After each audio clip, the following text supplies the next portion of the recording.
Welcome to PK52, the Saturday morning meeting.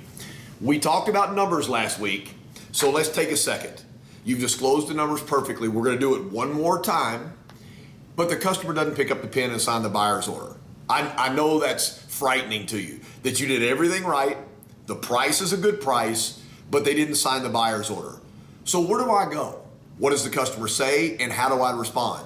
Remember, when we give you tips, it's the way, not a way. Always concentrate on the repetitive things that happen when you're disclosing the numbers. Get better at those, increase your income. Here we go. Let's look at the numbers one more time. Okay, in review from last week, all disclosures start with your pen up and your eyes up. When you're taking something away, it's down, but you always start looking in the customer's eyes. Then you come down on this number, 28,888. Your eyes would come back up on this number, and it's a full $1,000 in a rebate or discount, whatever you're saying to the customer. Come back down, read the numbers by touching them, 27,888. Notice the numbers are facing the customer. Back up again because you're giving them a full $11,000 right here for their trade. Back down, touch the numbers, read slowly, 16,888. Bank's request 20% at 33,78. Which brings your price to 13,510. Come back up, look them in the eyes, ask for the authorization, set the pen down, and then let them sign. Let me show you the problems that we've created in this linear disclosure. Once again, we want to talk about this. This is not the way you disclose numbers at your dealership. That's fine. We don't care how you disclose the numbers. It doesn't matter how you disclose the numbers. The rules of thumb are, if I'm taking from you, I look down and show you the number. If I'm giving to you, I bring my eyes up. That's the only thing you need to worry about. Make sure that all requests are looking the customer in the eye. Let them know that you believe in the number, increase your credibility. All right, let's analyze this. That is MSRP. That is a $1,000 rebate from the manufacturer. So I'm not discounting the vehicle at all. So your first objection may come, the customer may look at you and say, you're not discounting the vehicle, which is true. $11,000 for the trade. It doesn't matter if you offer somebody $1 million for the trade, they like $1.1 million. They said, I've done a little research online and these cars are selling for, so they're gonna balk at this number right here. If you ever get to desk a deal with me, I will promise you that number is going to be extremely low, because the better we do at the trade, the greater the used car profitability will be. So we want to give them a fair price, but we're not going to stretch on the first pencil. That brings this price down to this, and then we're asking them for money down. Instead of saying how much money you want to put down, we're talking about the bank putting themselves into an equity position, which puts it at 13,510, and we've asked for 20% for the bank. So they may object to any of this right here. So here's some objections, and here's what I would do. I set the pen down, and the customer said, you're not giving me enough for the trade. Anytime a customer says anything like, you're not giving me enough for the trade, don't question their response. Always repeat back and say, so what you're saying is, I'm not giving you enough for the trade. There's several things that's called. That's called parroting. That's called giving the customer a chance to hear their own words back.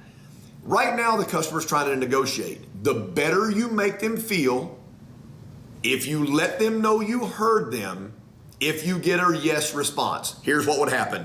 So what you're saying is, I'm not giving you enough for the trade. Is that right? They said, yes, that's right. This is a negotiation, and the customer just told you you were right. Think about where you are. Once I say, so what you're saying is I'm not giving you enough for the trade, they say yes. I said, let me ask you this.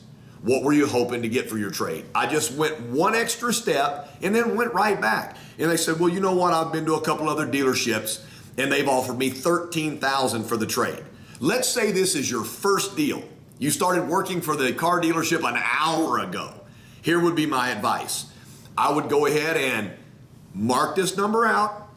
I would turn my page over and I would write $13,000 with all the highlights right there.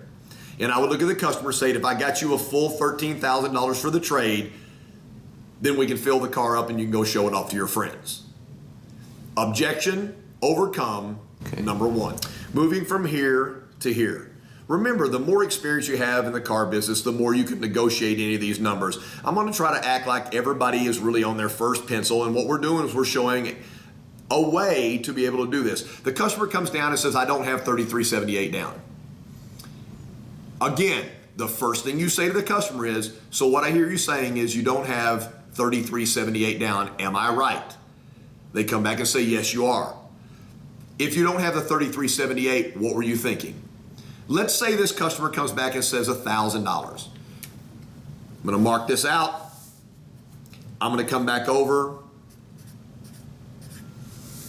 and I'm going to go, so what you're saying is if you could buy the car with only putting $1,000 down, this is where you want to be, right? You do understand without putting $3,300 or $33.78 down that your payment will go up. Is that okay? Let me do this again. Customer said they didn't have $33.78. I replied back, so what you're saying is you don't have $33.78. What were you thinking about doing? $1,000. If you're a veteran salesperson, you might bring up something like this. Remember that the taxable rate is on the 13,510. You always want to make sure that your down payment is more than the sales tax. The last one we'll talk about.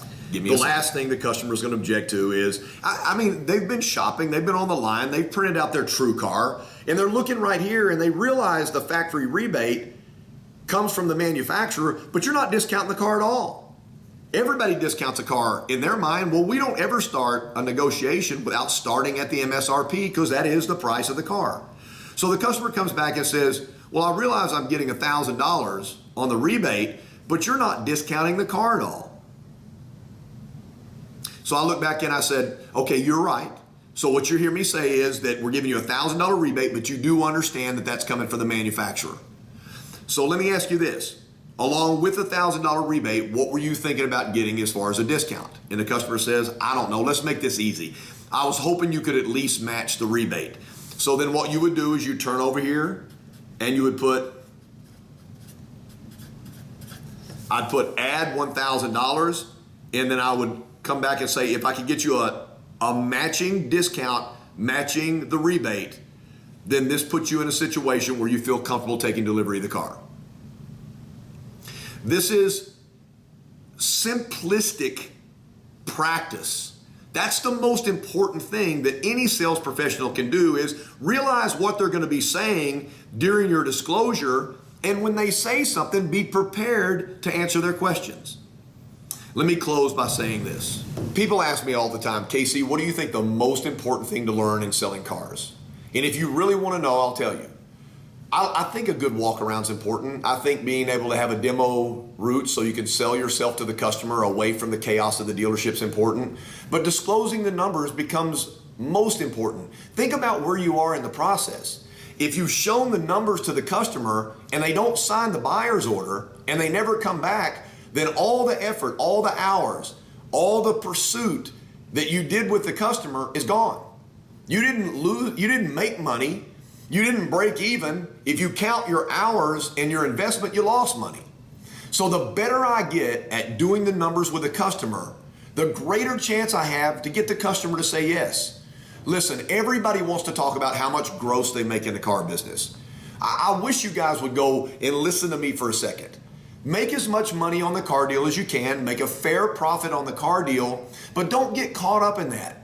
By selling somebody a car, then the spouse is in play, then their children are in play, then the people that they associate are in play. Build your dynasty. The most important thing for anybody to do is practice the number disclosure. The more fluid you get, the more confident you get, the customer feels that. Remember, if they feel like that you're telling them exactly where they need to be and your credibility is raised up, they really wanted the car when they got there. Remember, the only way you can make somebody happy is to actually sell them a car. Nobody's ever left your dealership and went, whoa, I didn't buy a car. I've got to start over somewhere else from scratch with another person I've never met in my life. So let's make the customers happy. Let's get great with disclosure. I'll see you guys next week. PK52, the Saturday morning meeting.